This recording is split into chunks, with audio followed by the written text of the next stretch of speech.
दोस्तों, जब तक वैकेंसी आई नहीं थी तो हमें लग रहा था कब वैकेंसी आएगी, और जैसे ही अब वैकेंसी आ गई है तो अब हमारे दिमाग में तैयारी करते समय बार बार एक क्वेश्चन आता है कि अगर हमारा सिलेक्शन हो गया तो जाने कहाँ पोस्टिंग आएगी और कैसे हम मैनेज करेंगे। नमस्कार दोस्तों, मेरा नाम है भावना और आज मैं बात करने वाली हूँ केंद्रीय विद्यालय की ट्रांसफ़र पॉलिसी।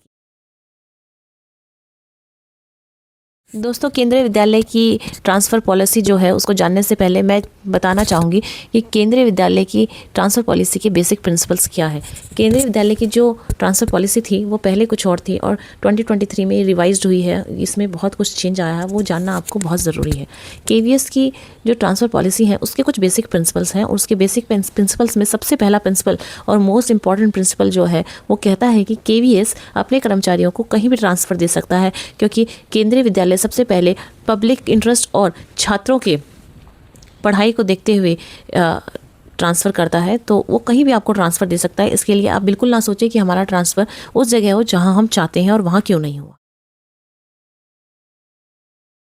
ट्रांसफ़र कर्मचारी का अधिकार नहीं है और ना ही यह हक है कि किसी खास स्टेशन को चुनने का, कि मैं जहां कहूं मेरा ट्रांसफ़र हो जाए, ना ही ये हक है। ये केवीएस की जो गाइडलाइंस है, बेसिक प्रिंसिपल्स हैं, उसका बहुत इंपॉर्टेंट पॉइंट है। कई बार एम्प्लॉय को हमने कहते हुए सुना होगा कि मेरा होम टाउन तो ग्वालियर है, मुझे वहाँ नहीं दिया गया, या फिर आसपास भी नहीं दिया गया, इतनी दूर फेंक दिया। तो वो केंद्रीय विद्यालय ने पहले ही अपने बेसिक प्रिंसिपल में आपको क्लियर कर दिया है कि आपको कहीं भी ट्रांसफ़र वो दे सकता है और ना ही आप ट्रांसफ़र मांगना हमारा हक है।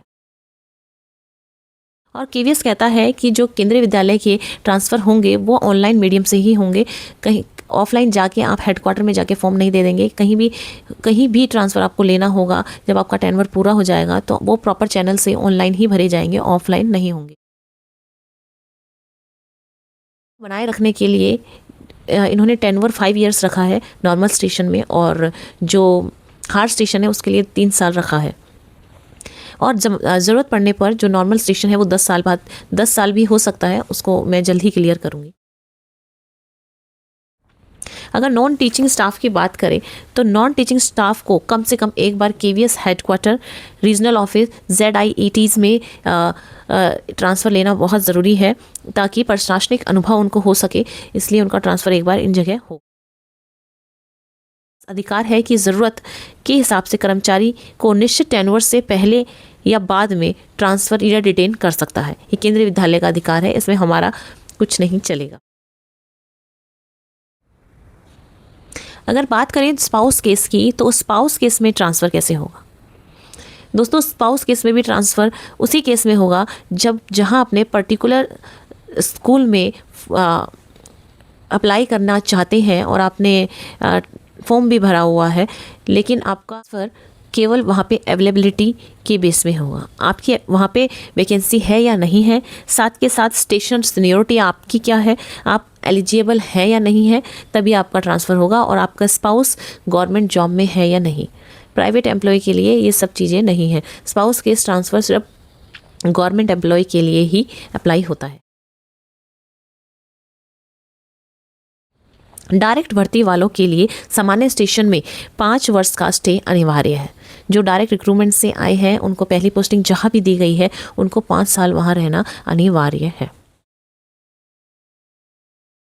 ट्रांसफ़र आदेश जारी हो चुके हैं, वो आमतौर पर कैंसिल या मॉडिफाई नहीं होते हैं, लेकिन बहुत विशेष केस है, बहुत ज़रूरी है, कोई विशेष परिस्थिति है, उसके अनुसार बदलाव संभव है।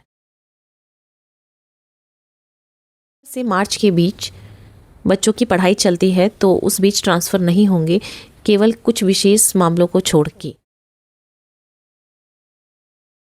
ये थे केवीएस ट्रांसफ़र पॉलिसी के कुछ बेसिक प्रिंसिपल्स जो आपको पता होना चाहिए। नेक्स्ट वीडियो में मैं आपसे बात करूँगी कि ट्रांसफ़र कैसे होते हैं, ठीक है, और हम कितने एलिजिबल हैं, कैसे एलिजिबल हैं और हमारा क्या हक है।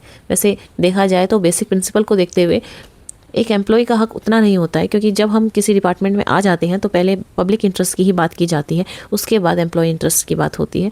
तो फिर भी हम नेक्स्ट वीडियो में मिलते हैं और देखते हैं आगे एलिजिबिलिटी क्या है, किस तरीके से हम ट्रांसफ़र अप्लाई कर सकते हैं और मेरी कहाँ पहली पोस्टिंग थी, ये भी मैं आपको जल्दी ही बताऊँगी।